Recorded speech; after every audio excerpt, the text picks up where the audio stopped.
I'm George Galloway, and I present Kalima Horra on Al Mayadeen television. Here we are in London. Kalima Horra means free word, and that's what I speak. I'm George Galloway, Kalima Horra. Free word, free for me, free for you. Catch it.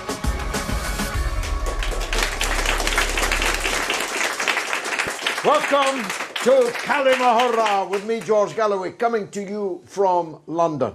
Kalima Horra means free word, and every word here spoken tonight will be free, unless anyone was paid to say it, and what would I know about that? Russia is the word on everybody's lips. It's the word on the lips of every Arab following Russia's decisive intervention in the invasion and attempted overthrow of the regime in Syria. It's the word on the lips of every American because a very serious effort is being made to literally overthrow and regime change the government of the United States, all on the basis of supposed Russian links and Russian interference. It's the word on everybody's lips, even in Britain. At the time of recording, the leader of Her Majesty's loyal opposition, the leader of the Labour Party, Jeremy Corbyn, is today accused across sundry front pages in Britain's billionaire-owned newspapers as literally being a paid KGB agent from the Cold War days of the 1980s. I don't know how that's going to work out by the time you see this programme, but it could scarcely be a more grave attack. And it's the word on everyone's lips because very soon there will be another Russian presidential election.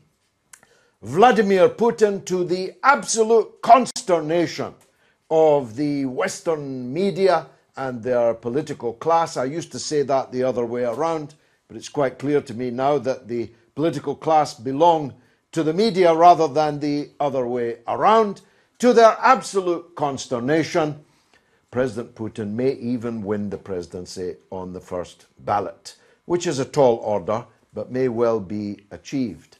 The rise and rise of Vladimir Putin is something which my audience this evening of distinguished experts on both sides of this argument and enthusiastic amateurs like me are not only knowledgeable of, but deeply interested in, as should you all be, because Russia is back.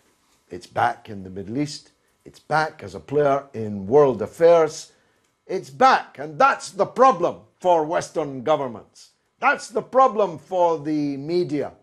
When Russia was flat out on the floor in a drunken stupor under its previous management of Boris Yeltsin, with everyone picking its pockets, Russia stood the chance of being really, really popular in the world, at least until its money ran out. But Vladimir Putin's era has restored national dignity to the Russian people and definitely extended Russian influence in the world.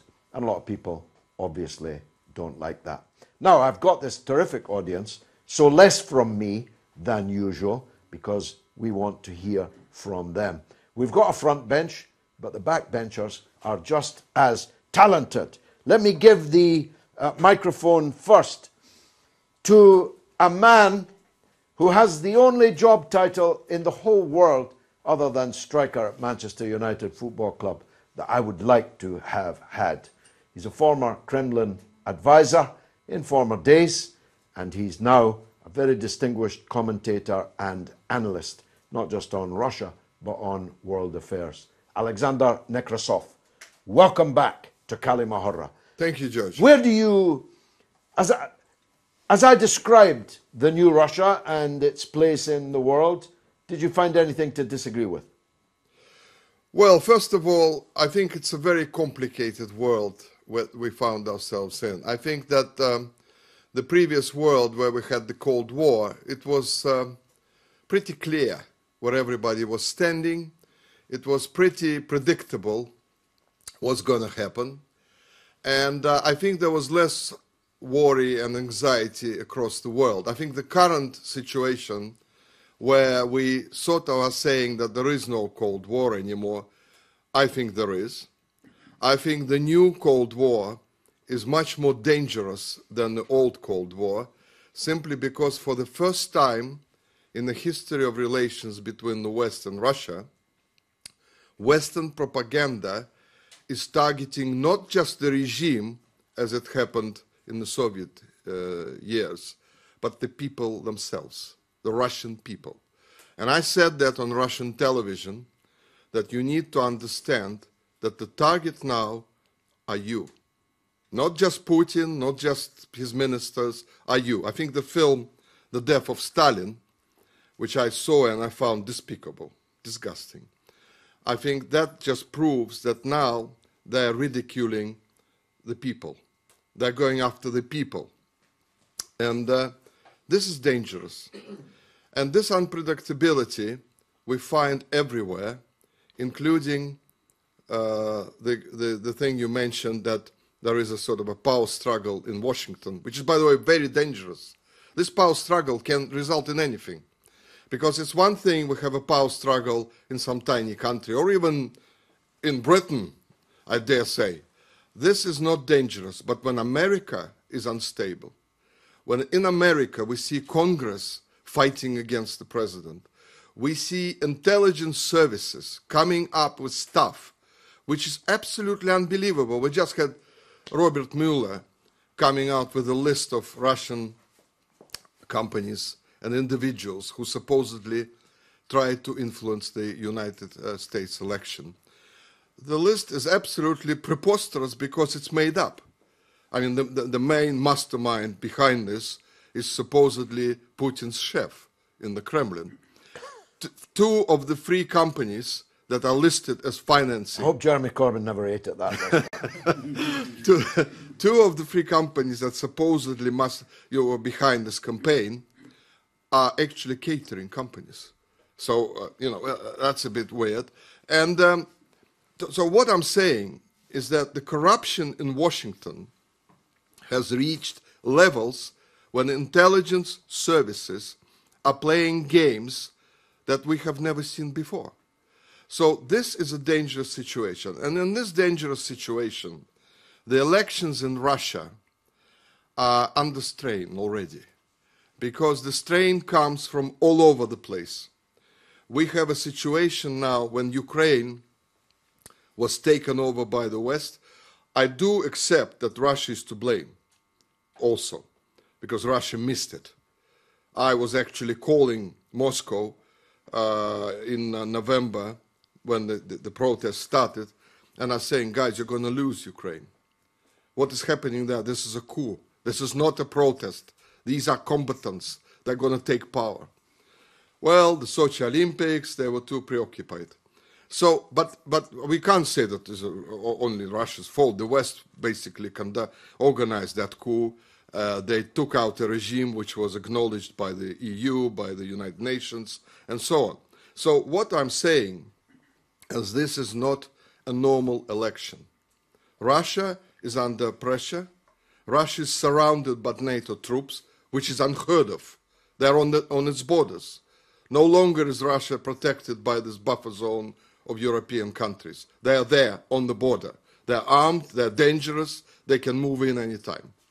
Inside the country, NGOs are still operating as agents of influence, foreign influence. Even the Russian television, which I find remarkable, is working against Russia, at least some parts of it. And I think that in this situation, we can always say, and I hear people telling me, well, it's an undemocratic election, because Putin is so strong that he has no opponents. But I tell them, I explain to them, that Russia is now in a very dangerous spiral of its history. And I don't think it's the time to sort of create a situation when pretty dangerous people might end up in power. So I know there are restrictions. We can't hide the fact there are restrictions, but there are restrictions in every country. I mean, nobody can say that American elections are free and fair. I mean, come on. Nobody can say, for example, that in France, Macron, who came out of nowhere, he had no party, nobody knew him, suddenly he's elected in a landslide. So let's be practical and say there are problems with elections everywhere in the world. In Russia, the situation is aggravated by the fact, as I said, that Russia is under great strain.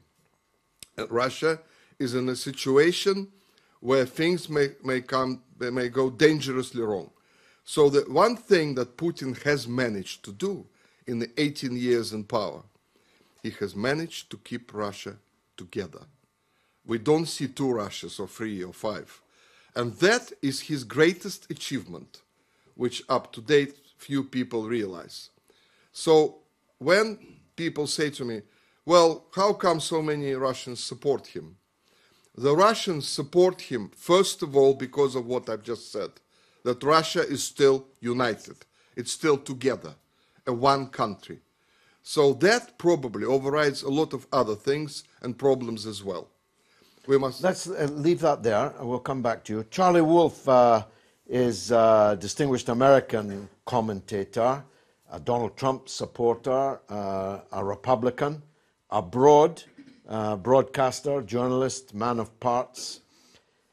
This must be difficult for you, Charles, because you would instinctively not like Russia very much, historically, and yet your president, your party, are effectively accused of being Russian agents. How do you square that? Well, it's not. They're not. I mean, there's been no collusion proven. There hasn't been a shred of evidence. Now, does Russia meddle in American elections? Yes. You know, it's no big surprise. They always have. And they're not trying to get necessarily Trump in or Hillary in. But in a sense, what Alexander was just doing, now I don't want to call you a propagandist or anything, but you know, this disbelief in actually I'm not. It's a disbelief in the system. You know, the Russians would rather see the whole system come down, the democratic system. They want people to say, yes, Donald Trump is not the president because, yeah, he got in through collusion, or Hillary is not the president because of this. They want to sow seeds of dissent. And unfortunately, the American system seems to be helping the Russians at present on to an extent, both sides, you know, especially the Democrats. You know, again, like I said, there's been no signs of collusion whatsoever. Meddling, yes. And I was just thinking, you know, saying that this isn't necessarily going on now, but they said that in a sense about the 60s when we knew it was. And you know, and it was kind of creative where you had people running catering firms. You know, if it wasn't like that, I don't think we'd had all these James Bond movies. I don't know why he's laughing about catering.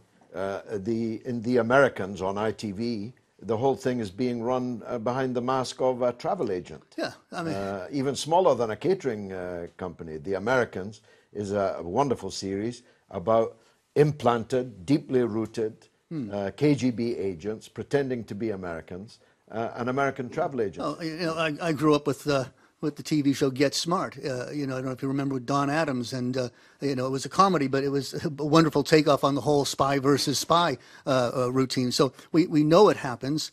I don't know how effective Mueller is going to be with this current probe of his. I know we had. Are you worried that Trump will be overthrown over this?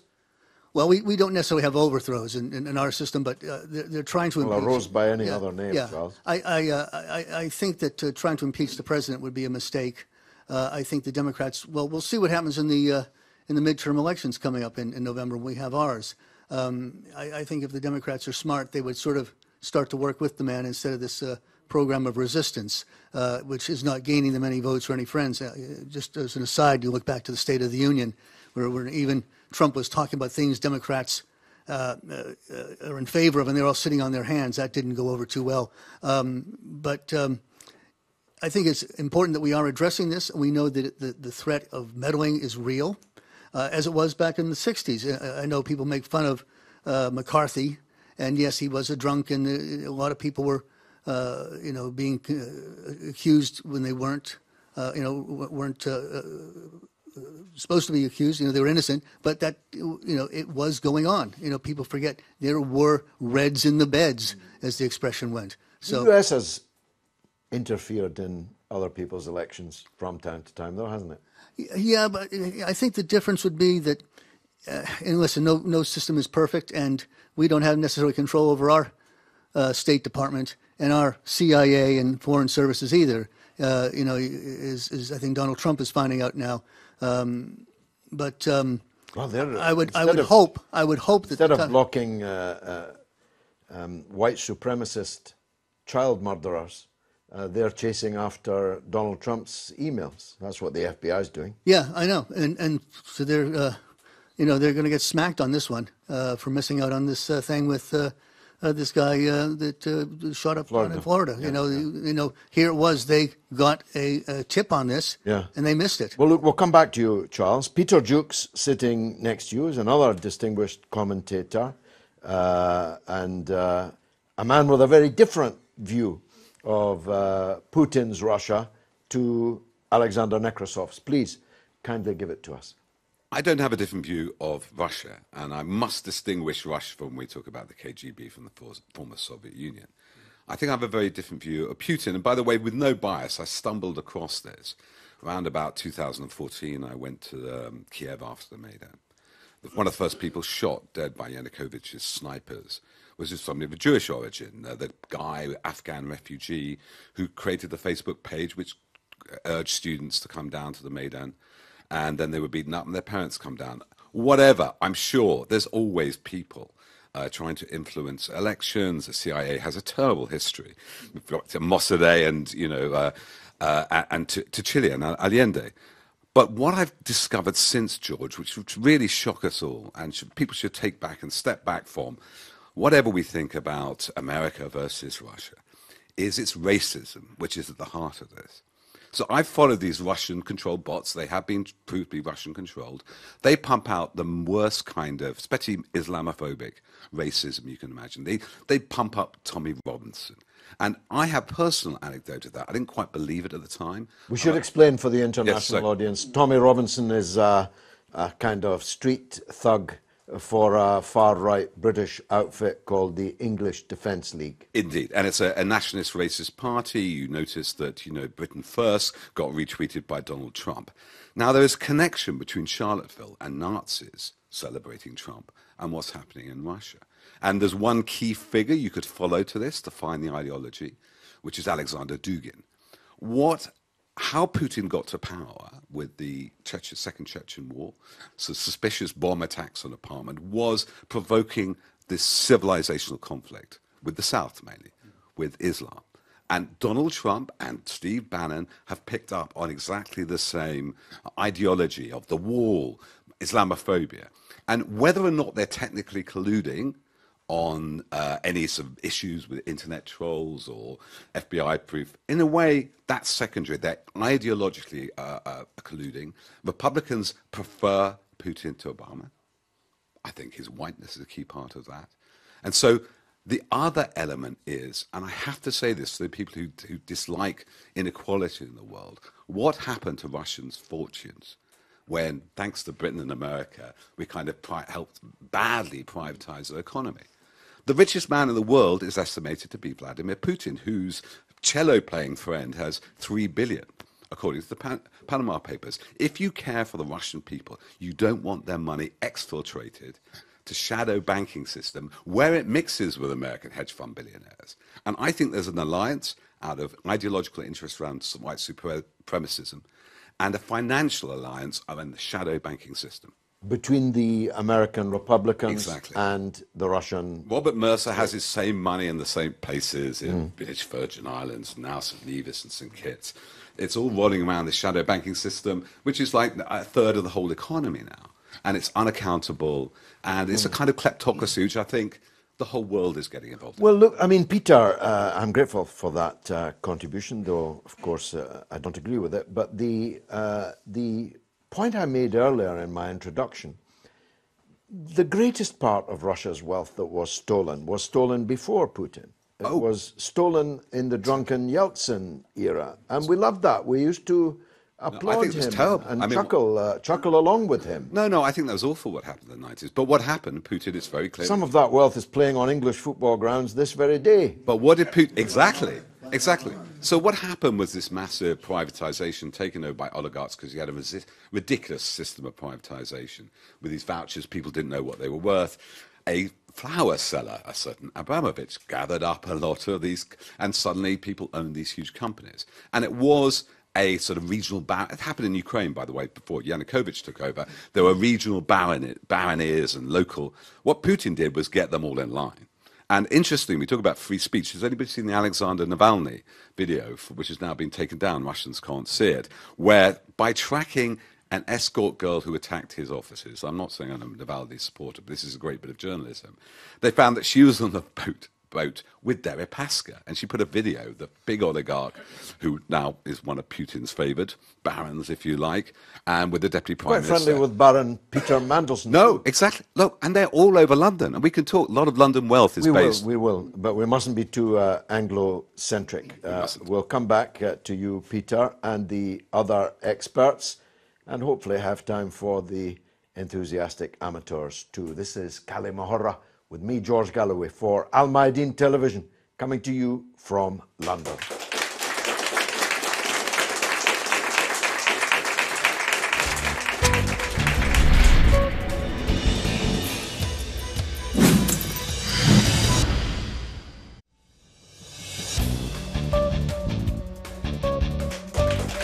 You're watching Kalima Horra with me, George Galloway, on Al Mayadeen Television, coming to you from London, but talking about Russia. Russia, the word on everybody's lips. We took the camera onto the streets of London to see what the people thought. Take a look at this.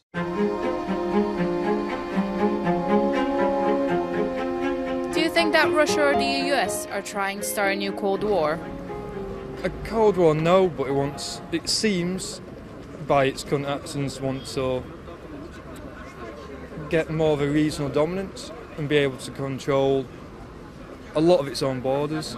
If they're planning for a Cold War, then it's really affecting all of us rather than just America, because then America will be struggling for their funds that indirectly come towards UK as well. Do you think that Russia or the US are trying to start a new Cold War? We see something in news and media, but we don't know exactly what's happening at the table. So I don't think so. I don't know, honestly, at the moment. I don't think they have the strength. I don't think they've got enough global influence to do that. I think the Chinese would be really up against that as well. I don't see the support for it, personally. But honestly, I don't know. Do you think that Vladimir Putin has been a force for good or for bad? It depends. It depends on. He's obviously been He's been a good person for Trump, but not a good aspect when it comes to people who elected them. I think it's variable. I think his influence has been strange. You know, I was quite pro-Putin initially, but I've been less so lately with more of the isolation stuff that Russia's been doing as well, and their more aggressive stance as well. So I'm not so certain about Putin now, really. I guess that depends if you're Russian or not, doesn't it? I can say he may have a good influence on his own people, but maybe in Europe, people don't like him.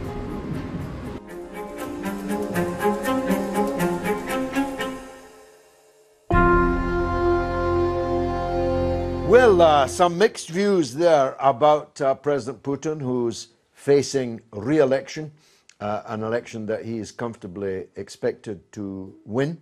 But that will not be the end of the story. The intrigue and counter-intrigue continues. Dr. Tom, what's your take on what these British people were saying and on this issue generally? Hi, Tomasz Pierszczonek, I'm junior doctor. I think a lot of people are quite confused about what's going on. They take their views, their opinions from the media. They're informed by the media, which is in the West predominantly, well, virtually almost all anti-Russian. I would agree with what Mr. Nekrasov said earlier about the attacks have moved from being against Putin to being against Russia as a whole. Because the Western politicians cannot understand why Putin's so popular. He has approval ratings that they could only dream of. They therefore assume it must be something wrong with the Russian people. They assume the Russian people must be either stupid or uninformed or under a dictatorship or living in a sort of North Korean setting. What they don't understand is that Putin, in his 18 years at leadership of Russia, 3 years as president, 1 year as prime minister. Sorry, 3 terms as president, 1 term as prime minister. He has given the Russian people back dignity. Russia was on its knees. It was actually at risk of being cut up into various smaller countries. It was pliant, it was weak, it was on its back, it was just the way the West wanted it. Putin gave Russians back dignity. It's very hard to understand people from the West, people who don't understand when your country's on its knees and it's about to go the way of a failed state, and suddenly someone comes along and you, within less than 2 decades, manages to put you back on your feet. Incomes per head, per GDP, have increased have tripled in the last 18 years. Wages have gone up several times. Unemployment's fallen. Pensions have increased. The war in Chechnya is finished. There's a lot Putin's done, not just for Russia, but also abroad. And actually, he's recognized abroad. Al-Maliki, the Iraqi prime minister, has asked Putin if he can have a Russian base in Iraq to help things, help stabilize things. In Syria, for example, I'm not a fan of countries intervening in other countries, but credit where credit is due. Syria was on its knees. It was about to go the way of Libya, Afghanistan. ISIS they're not just defeated, but they're very weak now. They're almost all gone. Syria is a country. It's probably going to remain stable. It's going to ultimately remain in one piece, which is not the way the West wanted things to go. So I think the West leaders are very unhappy about that. They don't want. They want America to maintain its hegemony. They don't want Russia to be part of a multipolar world. Quite so. Daria, you know a thing or two about these upcoming elections. Please introduce yourself and tell us how you think they're going and why. My name is Daria. I'm originally from Russia and have been living here in the UK for a while now. I'm a broadcaster and journalist. Well, it's been very interesting to listen to honorable gentlemen, and I just wanted to touch on actual elections. I think these elections will be one of the most interesting elections in Russian history, just because, as we know, not only Vladimir Putin is standing, we have 2 new candidates, one on the right. Her name is Ksenia Sobchak. She is a daughter of Putin's mentor. And another candidate, Pavel Grudinin, who is standing as a candidate from a communist party. And as you rightly said, Putin most likely will comfortably win this election. However, I strongly believe on 18th of March, Putin himself will vote for Ksenia Sobchak. And I will explain you why. Just because Ksenia gave him a promise he would not be able to resist. Bear in mind, Putin was in power for 18 years. I totally agree with Alexander and with you as well that Putin's contribution to the country is enormous. But running a country like Russia for 18 years is very tiring. And I think the gentleman simply deserves retirement. And Ksenia Sobchak, during her campaign, promised him safe retirement in Sochi, where he can enjoy long walks with his lovely dogs and by seaside and some mountain skiing. And even though Putin will win this election, I'm very confident he will vote for Ksenia, because who can resist this offer? And I think it's very important to understand who will win this election and who will lose during this election. Even though Putin will stay in power, I think, unfortunately, he will keep losing his public support, just because people, even though Russians really respect him, this is a democratic country, and those who are in power should be changed eventually. Well, this is one of the problems that strong leaders always have, isn't it? How are they going to manage the succession? How are they going to protect their legacy, not be prosecuted in the criminalization game, but nonetheless hand the show over to someone who can take it forward, not back. I'm presuming that the current Prime Minister, Medvedev, who was for one term the president also, I'm assuming that his career will end at the same time as Putin's career will end. And you've just given us a name, someone you say is from the right, Sobchak. What's her first name? Ksenia. Okay, we'll all have to make a note of that name. I myself will be voting as a well-known Russian citizen, myself and KGB agent. I'll be voting for the communist candidate, as I would have done the last time.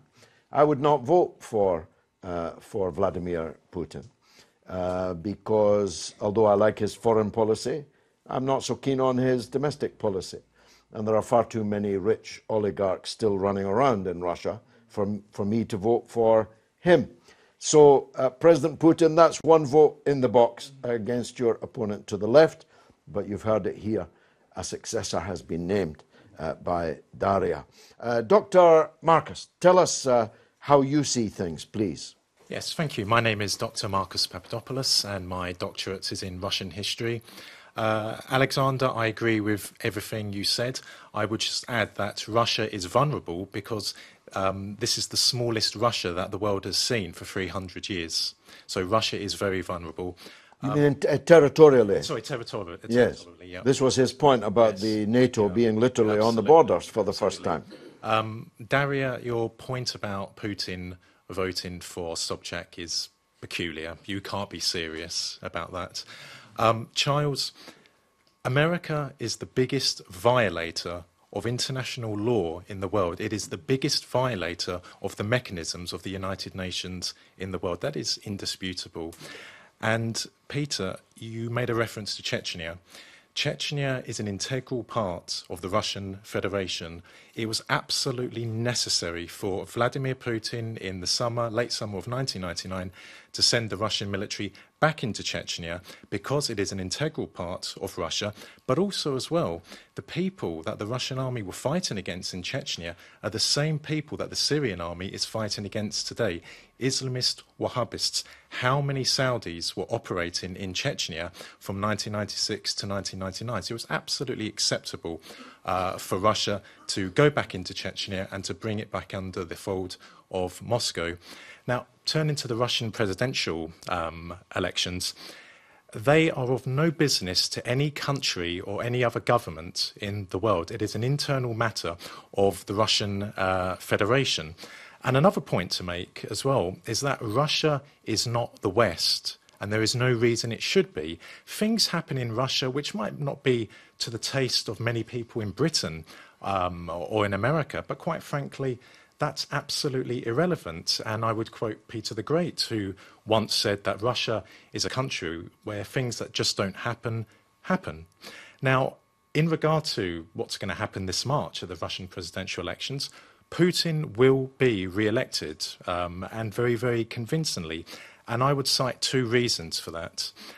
Number one, he represents security and stability for the average Russian. And security and stability are the two most important things for the ordinary Russian, providing they have jobs, salaries, pensions, free healthcare, then they will never leave their houses to protest. And Putin has brought back security and stability for Russia.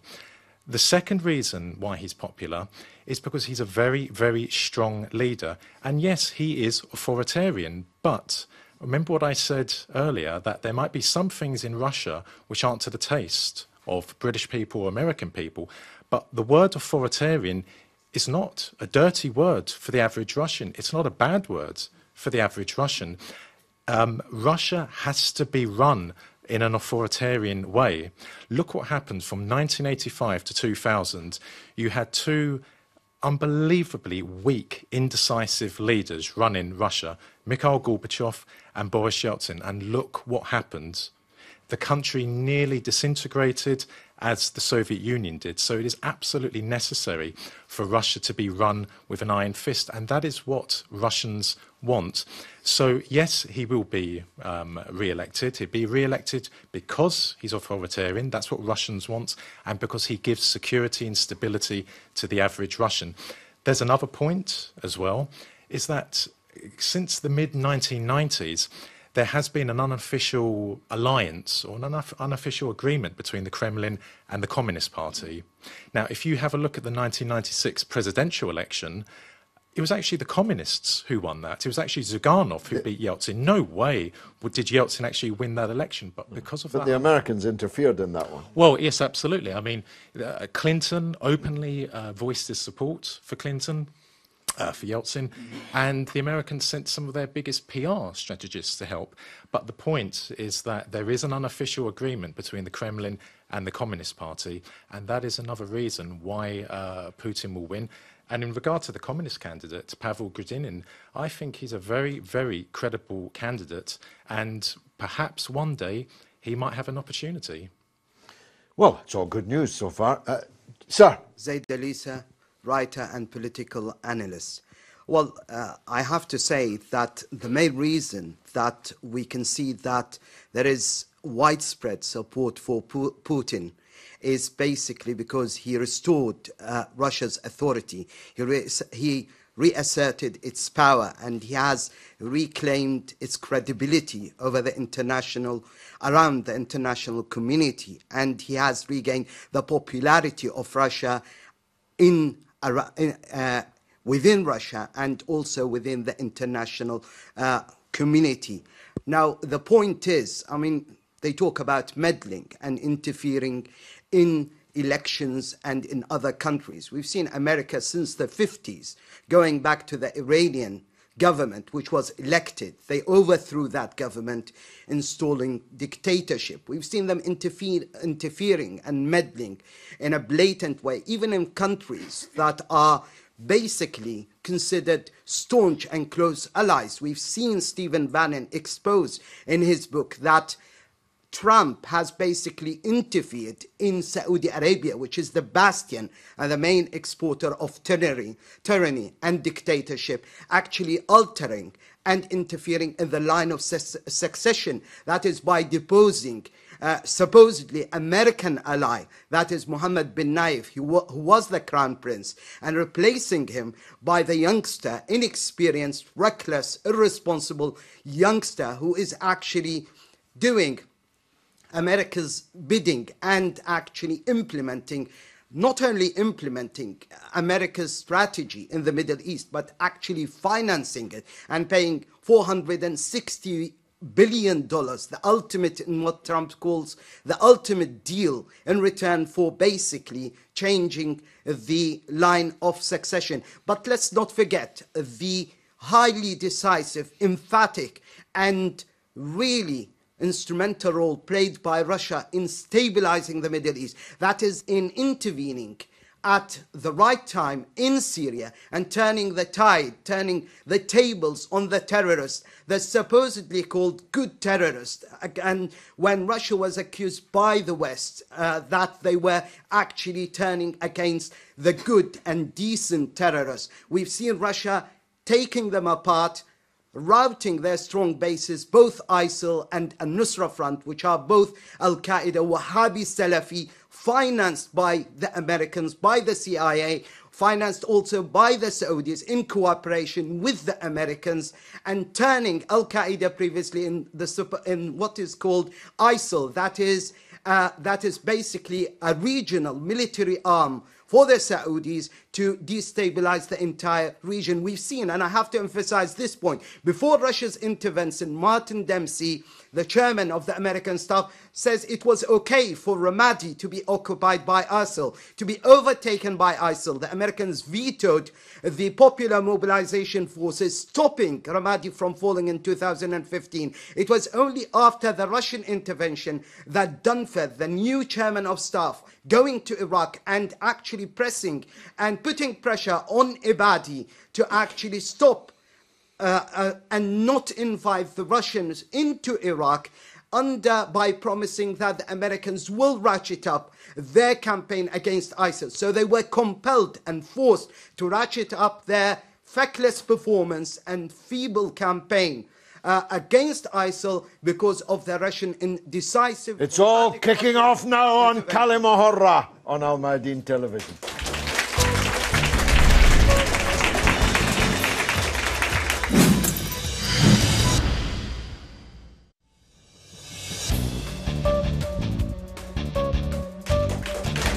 You're watching Kalima Horra with me, George Galloway, on Al Mayadeen television, talking about Russia. We took the camera out onto the streets of London to hear what the people thought. Take a look at this.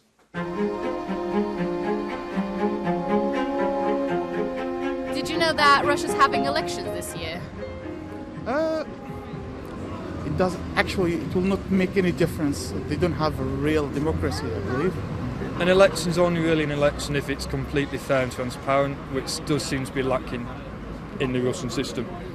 Are you aware that Russia's having elections this year? No, I was not. it's kind of a monarchy because Vladimir Putin has been their special agent for 25 years, who contributed in their missions abroad and everything. So he has a lot of power and a lot of support from other members of the parliament. Do you think that Western media's coverage of Russia has been fair? It depends. See, I feel like that sometimes Western media does not know how to influence the people. They don't know how much impact they can create with media. I would say yes. Is it fair? Probably. There's definitely some bias, but it's not always inaccurate or totally unfair. And some outlets are definitely better than others for news.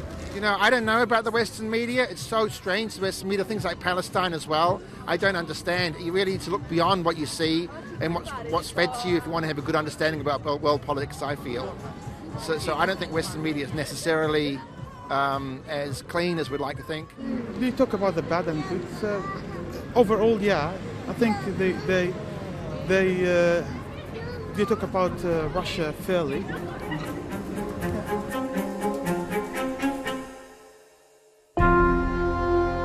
Well, I don't know who the gentleman with the top hat and all those medals are. He must have been a brave soldier. But he had one or two good points to make. Let's continue with the debate. Yes, gentleman in the middle. Yes, well, as much as I... Introduce yourself first. Yes, my name is Joshua Megan, and I'm here to offer, well, basically agree with most of what was said before and develop that a bit. Basically, as much as I disagree with the way the Russian government has handled the election, trying to disqualify Navalny, he is not, I would absolutely categorically not want him as president. Not that it's likely to happen. Now, he's the man who fell at the first hurdle because of the constitutional disbarment of people with criminal records. Yeah. Am I right?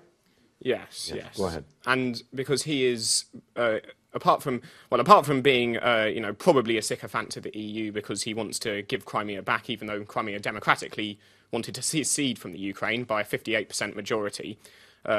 He wants to hand it back to them, which suggests that he wants to completely just basically sell Russia out to the EU, in my opinion. And that is dangerous in itself because eastward expansion of the EU has proven very dangerous indeed, as we see in the Donetsk region of eastern Ukraine. But also another thing is, and this actually developed on what this man here said about, xenophobia in Russia. Alexei Navalny, Putin's supposed arch opponent, is an ethno-nationalist. And in my opinion, apart from that, being a sycophant to the West, almost like the new Boris Yeltsin of the 2010s, he is basically everything, in my opinion, that a strong Russian leader is not. To me, he has absolutely no profile that in any way resembles a strong Russian leader, and he will. I'm sure that only speaking hypothetically, if anyone even remotely like him is elected, it would be absolutely disastrous for Russia and probably the stability of Eastern Europe and the Middle East and further afield. Thank you. Very educated contribution. The gentleman next to you, please. Hello, my name is Fatai Taufik. I'm a student. I'm currently studying international relations. Well, my point is that we, as the Western world, we don't understand Russia at all. Russia has been Russia from the Romanovs to the communists till Putin. Now we still don't understand Russia. I think the main point is the West wants to see Russia on his knees, and I totally agree with the gentleman right in front of me saying that. The West doesn't understand Russia. Russia is an Orthodox Christian country, and most Western countries now are secularist. But the point is, I was born under a dictatorship, and some of the older generation. In which country? Nigeria. Okay. During 1996. So some of the older generation still wants to go to that military dictatorship whereby they knew that things were good then. But the younger generation wants to stay under a democratic rule. But the main problem is, I personally believe that Russia did meddle in the US election because they want to get revenge on the US. And I believe that this coming election, the US will try to get meddle into the Russian election as another revenge. We all say that, Russia is bad, but US meddle in more election than Russia. Russia only meddled in one election. And we all say this, we'll talk about, oh, Russia is bad, Russia is bad. We never talk about Israel. Israel breaks more UN resolution than Russia. Russia has not, name me one resolution Russia has broken. There's no UN resolution on Ukraine, so Russia didn't break any. But when Russia does one thing, we all start shouting, oh, Russia is this, Russia is this. But like I would say, Putin, I'm 100% sure Putin will win the next election, and he'll probably stay until power till 2024, until the next election. And I think he won't be able to run for the next election. But I personally believe that he's doing well in the Middle East, because obviously he's not turning Syria into another Libya, because the problem the West calls in Libya now, Libya is not even a country. Libya is like 16 countries. Libya is just full of factions and everything. So now, and we'll talk about the new Cold War, I think the gentleman said that there's already a new Cold War. The next Cold War will not be between Russia and US, because I'm from Peckham, so we always say there's a new kid in the block. And the new kid in the block now is China and India, because there would not be a new Cold War without China and India being involved. And I think China is more likely to side with Russia, which will cause a big problem, because economically that'll be bad. And we'll talk about, well, Russia trying to attack US or attack Britain. Russia will never do that, because Russia doesn't have the money. They might have the military equipment, but Russia and Putin are not dumb enough to attack US, because they know that in their interests, financially and economically, it will be disastrous. Thank you. The gentleman on the end there. My name is George. I'm from Bulgaria. We were under Russian rule because that was decided just at the end of the Second World War, when Stalin, Roosevelt, and Mr. Churchill decided how to divide Europe. So that was an experiment. We will make one system socialist and the other system capitalist. 50 years contract. After 50 years, it all dissolved. Russia gave up all their republics because they wouldn't need them. And it remained just Russia as it is Russia. So about Mr. Putin. Mr. Putin is not an invention of 18 years now. The whole system dissolved in 1980, when Brezhnev went in the ditch, and when Andropov came, who was half dead, but he was a good KGB agent and he knew what he was doing. Then came Chernenko for about a couple of weeks, passed away. Then who came? After Chernenko came Gorbachev, who is a Israeli guy brought up by the Israelis, so he made the whole thing dissolve, and nobody. No, we can't have that. First of all, it's completely untrue, but it's also. It's true, but it doesn't matter. I don't think so. I'm going to stop you there. Yeah. Anyone else who hasn't spoken? Yes, gentleman on the end there. Yes, it was very interesting to find out some new facts about Gorbachev being Israeli and Bulgaria being under Russian rule. So, my name is Ernest. I'm doing my master's in politics and security at the UCL. Originally, I'm from Russia, St. Petersburg, but I've lived here since I was 13. So I'm Russian and British at the same time. So I tend to see things from two different sides. I think when it comes to obviously Vladimir Putin, as Mr. Nekrasov and the lady over there just said, it's pretty obvious that in the first sort of 8 years of his rule, he's done a lot. The GDP rose by 70%. I think he cut poverty by half. It went from 30% of the population to 15% and so on. So there are lots of reasons why Russians support him, in fact, and the polls, what they show, his popularity, it's not so hard to believe. I think when it comes to the elections, when it comes to Putin, we should look at these things not from normative perspective, but we should look at it from the point of view of, we should look at it in terms of realpolitik, which is what the world is driven by. So I would say that we need to look at the reason why we are having these people on the streets give the views that they give us.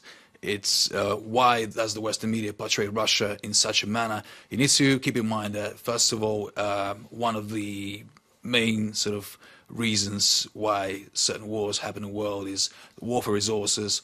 Obviously, Britain, we're running out of gas, and the gas that we have in the North Sea is running out, and a few more years, more and more, we need to start exporting gas from other countries, importing gas from other countries. Obviously, Norway doesn't have as much, so Russia is really the biggest sort of gas provider for Europe at the moment. So it's imperative for Britain to have somebody who is much more manageable than Vladimir Putin in power in Russia. Well, that's one way of looking at it. Would another way of looking at it not be that it's quite useful to have good relations with Russia, given that we need its basic raw materials and commodities to actually live ourselves? It's one of the many conundrums in the British, in particular, I'm talking about. The British hostility towards Russia is frankly foolish and self-defeating, no? Exactly. It is imperative to have these good relations with Russia. However, as long as you have Putin running Russia, the Russian Federation will always be acting out of its national interest. Hence, the cooperation. So we want a stooge government. The cooperation will be on Russia's terms as long as Putin is in power. So you need somebody who's more manageable, like Yeltsin, maybe like Gorbachev. As somebody made a reference to Navalny as being the new Yeltsin. I wouldn't really call him Yeltsin. He's more of a YouTuber. He's a YouTube personality. But nevertheless, I think initially they wanted to give him a push. But I believe that he went to some party at the New York Times Magazine in 2012, made some anti-Semitic remarks, and they decided. He has a long history of anti-Semitism. He does. Hence, I wouldn't really call him a proponent. The liberal darlings in the media here, of course, are happy to overlook that. Well, to be honest, when you do see what is said about Navalny in the British media, in the American media, he is presented as the sort of a leader of the opposition, much like Berezovsky and Khodorkovsky were previously presented as such. However, when it comes to most Russians, if you go in fact to Russia and ask most people there, most of them, even the anti-Putin Levada Center that recently carry out polls on a regular basis, even according to them, to their statistics, only something like 1% of Russians support Navalny. So he as a figure, just like Boris Nemtsov, just like Berezovsky previously, he is non-existent as an opposition figure. He does not present any threats. So if he does get killed, it definitely wouldn't be Russians that kill him once again. So, yeah. Well, you have the look of a future president of Russia yourself, I must say. So too much responsibility. Now, let me take a brief contribution from someone who wants to make a 2-minute contribution, because then I've got to go to the break. Charles, would you respond to this, please? In the past, as Alexander said, everything was predictable. Mutually assured destruction took care of that. A Cold War can easily become a hot war, and it strikes me that there are people in your country that don't mind starting one, maybe with Korea as the proximate cause. I don't see that as fully. I mean, it's always possible. Don't get me wrong. I personally don't see it. I think it was Alexander. I think you were saying you don't see a hot war between the United States and Russia. I don't either. I think you look at President Trump. He's someone who understands the need for the threat of power is the best way to not have to use power. So you have to, unlike Jeremy Corbyn, be very self-assured in saying, yes, if North Korea attacks us or attacks an ally, we will hit the button. Otherwise, the system just doesn't work. But I think it's a more disparate world now. China is an interesting player now. It needs to be watched. India, I'm not so worried about. But, just even, like I said, North Korea, you just don't know what they're going to do. They're unpredictable. Same possibly with the Iranians. It's a changed, unpredictable world, but not in the ways we maybe think. I think that the two stable ends will be Russia and the United States. By the way, a lot of people think Americans hate Yeltsin or Putin. I like the guy personally. I mean, I do like a strong leader. It's rather embarrassing as an American to watch Putin and President Obama. That was a show of what strong leadership is. That's why I think Donald Trump likes the guy, as he says, because he's a strong leader. He can respect the strength of a Putin, and hopefully the other way around. So we'll see where that relationship goes. Well, is peace breaking out here in the studio? No, Peter Jukes disagrees, but after this.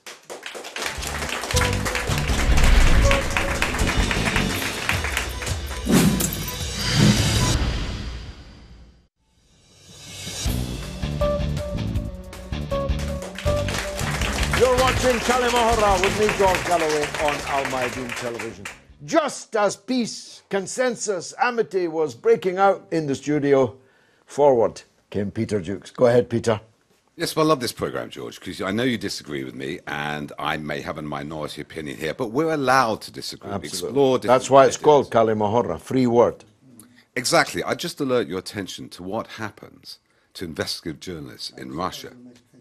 What happens to leaders of the opposition like Nemtsov? We can disagree, but there's a final point of where you cannot speak anymore, and that's in the silence of the grave. That is my fear. Of course, I understand in realpolitik you need strong leaders. Russia feels it has its prestige back, though how much that is misinformation, how well off the average Russian is compared to the oligarch, that's a matter of debate. But it does worry me here that, as well, of course. Of course, no, inequality is massive here. But this is the thing. America does bad things. It topples Mossadegh, it topples Allende, it intervenes in an election. Does that justify other countries doing it? We want a place, a world where exercise autonomy, where foreign inventions don't happen. And I don't see that we can just use the excuse of American bad behavior to explain away Putin. Because what happens next if it's China next? What happens if it is another empire? Empire must be criticized. We fought against it in America. Why shouldn't you fight against a Russian empire? Quite so. I make this point to you, though. I have not myself seen, and believe me, I've been looking, a scintilla of evidence, not a scintilla, that the Russians brought Donald Trump to power. I mean, a couple of Facebook ads, some tweets. The United States is a gigantic and mature democracy. The idea that somebody in the Kremlin, by using Twitter robots, persuaded the people in Wisconsin and Michigan and the rest to vote for Donald Trump just seems to me entirely fanciful. Can I answer that? Yeah.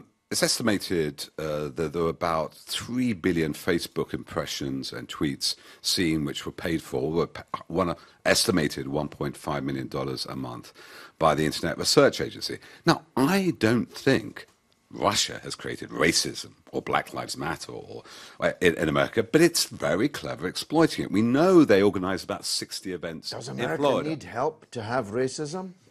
No, I agree. But all America it was exactly built on racism. Exactly what I'm saying. But there were 30,000 votes that flipped that election in regional areas, of which we know there were attempts. I don't say they changed the electoral register, but maybe people to deregister. There was certainly an attempt to widen America's divides. George Stein, Bernie Sanders was supported, anybody but clearly. But that is the first time, I think, we've caught in social media an election being clearly gamed. Now, obviously it's happened in the past. But if you cannot be secure about your elections, you don't know your voter rolls are safe and secure. You don't know if this person, GOP Tennessee, was actually not an American with 100,000 followers. It was a paid-for troll in the Olgino suburb of St. Petersburg. We have to keep whoever's attacking them, our democracy, safe from influence. Powerful point, Peter. No, I indicated this gentleman here on the end first, please. Thank you very much. My name is Goran. I'm a student in international relations at UCL here. Actually, from a utopianistic, idealistic point of view, I also agree that nobody should kill anyone. Of course, that's a bad thing. You don't need anyone to tell you that that's a good thing. But I would like to look at the U.S. foreign policy and their 20 years as a hegemon, what they have actually done to the world, in contrast to Russia, which is proving more useful, I believe, from my objective point of view, in Syria. The U.S. itself has produced the Syrian refugee crisis by toppling down democratic regimes in Libya, Gaddafi, that was Hillary, Iraq, Saddam Hussein, that was George Bush, both Senior, Junior, Bill Clinton, and even though they promote themselves as the champions of liberalism and democracy, I have yet to see them successfully building peace in the world. I also agree, yes, we should deter Russian imperialism if there is any, because nobody should be the sole hegemon in world politics nowadays. So, definitely. Thank you. Thank you very much. This young gentleman there. My name's Tariq Karim. I'm a filmmaker, writer and producer. My question slightly differs. I agree with a lot of things that have been said today. I also disagree with a lot of things, especially in terms of where the Russia whole new McCarthyite agenda came from. And it seems to have come from the Democratic Party. It's come from the Liberals, who used to be the victims. Exactly. And so they're of using that McCarthyism. to a little bit on why they didn't beat Donald Trump, who to many people should have really not won the presidency. My question, though, is more towards the media. I feel like a lot of the things that we struggle with are to do with the media. So whichever gains that we seem to make, whether you're a left Corbyn supporter, as I am, or whether you're just somebody who looks at geopolitics and is unhappy with regime change, whether it's in Iraq, or cheap regime change, or regime change on the cheap, in Syria, where you just send a whole bunch of terrorists and call them moderate rebels. So my question to you, George, if I may, is there a strategy? Can we strategize a way to sort of fight back against the media, which always seems to push in the wrong direction for what most decent people want to achieve? Well, their days are numbered. The days of media hegemons, multi-billionaire owners, are numbered and numbered shortly.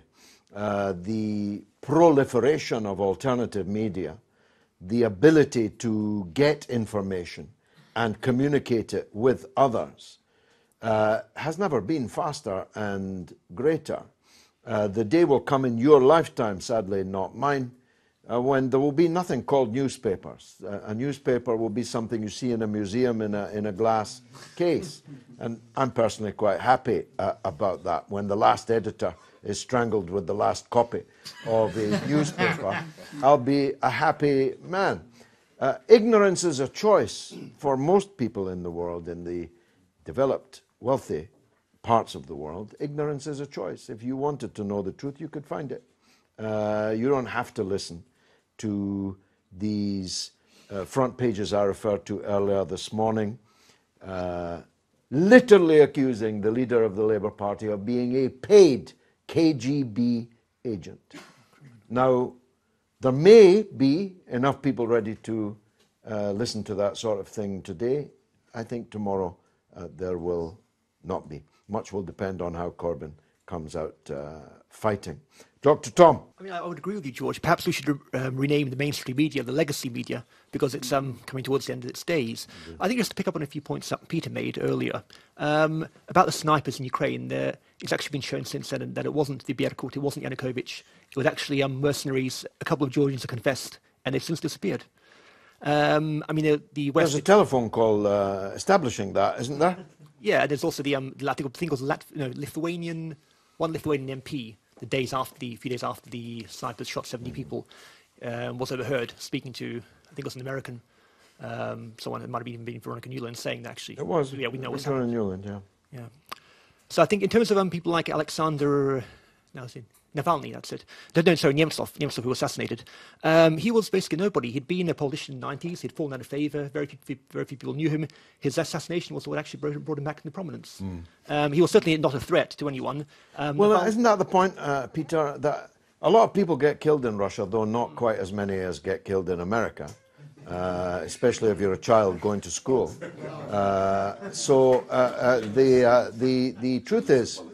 The truth is, that the people that are said to have been killed by Putin were no conceivable threat to Putin. So even if he was a monster, why would he kill them? It's a bit like Assad. Every time there's an international conference on Syria, he apparently fires chemical weapons just to give them something to talk about. There comes a point, doesn't there, Tom, where all this becomes a bit childish. I think so. These In allegations. Syria, every time the Syrian Arab army advance, every time they basically kick al-Nusra out of a major city, then we have reports of chemical weapons attacks coming. It's funny, you can actually chart the chemical weapons attacks, or the allegations come just after the Syrian army advances and against al-Qaeda. It'll be really interesting, though, I do wonder, is if Putin really is knocking off his political opponents, why are the major politicians in Russia, who are actually opponents of Putin, why are they still here? Like Shuganov, Grudinin, Zhirinovsky, people who are likely to care about. I mean, Grudinin, who's the current leader of the Communist Party, is probably going to get about 10-15% of the vote. If there's a runoff, it'll be down to Putin and Grudinin. And actually, Grudinin has some very good policies. And I think I would agree with you, George. I would vote for Grudinin. He certainly, I think he's going to send a strong message to Putin to say that he needs to put the oligarchs in check. I mean, Putin's done a lot, but the fact is the oligarchs still hold a lot of sway in Russia. And I do think that a decent vote for Grudinin will help send Putin a message that, you're doing well, but you need to do more. You need to actually tackle domestic problems. You need to actually reduce inequalities. Dr. Marcos, where is all this going to end? Are these the death throes of American hegemony that we're watching, and thus violent in their intent? Or will this somehow reach a peaceable settlement? I make this point, I was going to make it to Charlie earlier. If Trump is overthrown, he doesn't like the word overthrown, but that's what it means. If Trump is overthrown and a Democrat comes to power in the United States, the current posture of the Democratic Party is unbelievably warlike and hostile to Russia. It's not that Trump will cause a war with Russia, the Democrats might cause a war with Russia. How's this going to end? I do not believe that there will be a war between Russia and America. Ever since the Cuban Missile Crisis, there are mechanisms in place whereby whoever's in the White House, whoever's in the Kremlin, they speak with each other. In regard to American global power, it's not in decline, I regret to say. It's weakened. It's not like the American power of the 1990s or of the early 2000s. But America will remain a superpower. I don't believe China and India will become a superpower in the sense of America. I think that under Vladimir Putin's tenure, the world will return to the days of a bipolar world when there were two superpowers. And picking up on your point, Peter, I would cite the principle of action-reaction. Russia is responding to NATO, an antagonistic organisation, which it demonstrated above the skies of Serbia. Russia is responding to NATO on its doorstep. It's responding to an American missile defence system which is aimed at the Russian nuclear deterrent. And Russia is responding to America bringing about revolutions in former Soviet republics to draw them into NATO. How would the Americans react if, say, Mexico was a member of a Russian-led military alliance? The Americans wouldn't tolerate that. Very, very quickly, George, Vladimir Putin is the heart and soul of Russian resurgence, and that, in the eyes of the Americans and the British, is his biggest sin. But I actually think the world should applaud Vladimir Putin. It's actually going to become a safer world. Let's just look at Syria. If it wasn't for Vladimir Putin, the flags of ISIS and yes, they would be flying in Damascus. Now, yes. That's the truth of the matter.